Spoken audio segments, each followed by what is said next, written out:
এটাই ছিল সেই স্থান যেখানে সম্রাট নিজের পছন্দের রানীদের বেছে নিত। মেয়েদের করা নির্দেশ দেওয়া হয়েছিল যে তারা কোনো রকম মেকআপ ব্যবহার করতে পারবে না। এক মহিলা কর্মকর্তা সাদা কাপড় দিয়ে তাদের পরীক্ষা করে। প্রতিটি মেয়ে নিজের ঠোঁট সেই কাপড়ে ছুঁয়ে দেয় আর তাতে ঠোঁটের দাগ স্পষ্ট হয়ে ওঠে। কেউ যদি দাবি করত যে সে কোনো মেকআপ ব্যবহার করেনি, তবে সঙ্গে সঙ্গে পুনরায় পরীক্ষা করা হয়। কর্মকর্তা সেই একই সাদা কাপড় হাত দিয়ে মুছে দিত, কিন্তু আশ্চর্যের বিষয় তবুও সেই দাগগুলো যেন জাদুর মতো আবার ফুটে উঠত।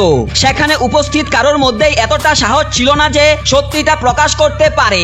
আসল খেলা ছিল এই যে রানী নির্বাচনের পরীক্ষায় এক বড় ঘরের মেয়েও প্রার্থী ছিল এবং আগেই ঠিক করা হয়েছিল রানী হবে সেই মেয়েটি। কিছুক্ষণ পর মহিলা মেয়েটিকে বলে সে যেন নিজের মেকআপ তুলে ফেলে। তিনি যখন একটি রুমাল তার হাতে দেয়, মেয়েটি সঙ্গে সঙ্গে বুঝতে পারে যে রুমাল থেকে তীব্র ফুলের গন্ধ বের হচ্ছে। তখনই সে টের পেয়ে যায় এই সুগন্ধের মধ্যে বিষ মেশানো আছে। শুধু রুমালটা হাতে নেওয়াতেই তার তালুতে অ্যালার্জির মতো লাল দাগ পড়ে যায়। ঠিক তখন পাশের এক মেয়ে তার পরিষ্কার রুমালটা তাকে দিয়ে দেয়। এভাবে সে প্রথম ধাপের পরীক্ষায় পাশ করে যায়। দ্বিতীয় ধাপ শুরু হলে এবার একজন পুরুষ কর্মকর্তা এগিয়ে আসে। তিনি প্রার্থীদের মুখ দেখে নাম্বার দিচ্ছিল, কিন্তু মেয়েটি খেয়াল করে তিনি প্রথমে মুখের দিকে নয়, বরং তাদের কোমরে বাঁধা ফিতার দিকে গভীরভাবে তাকাচ্ছে। সে চারপাশে লক্ষ্য করে দেখে শুধু সেই ধনী মেয়েটির ফিতায় একটি লাল বৃত্ত আঁকা আছে। এটি দেখে সে তৎক্ষণাৎ নিজের পিন খুলে আঙুলে হালকা করে ফুটো করে এবং কোমরের ফিতায় এক লাল বৃত্ত এঁকে নেয়। যখন কর্মকর্তা তা পরীক্ষা করে, তিনি প্রতারিত হয়ে ভাবলেন এটাই সেই আগের নির্বাচিত মেয়ে। তিনি সঙ্গে সঙ্গে তার প্রশংসা করে বলে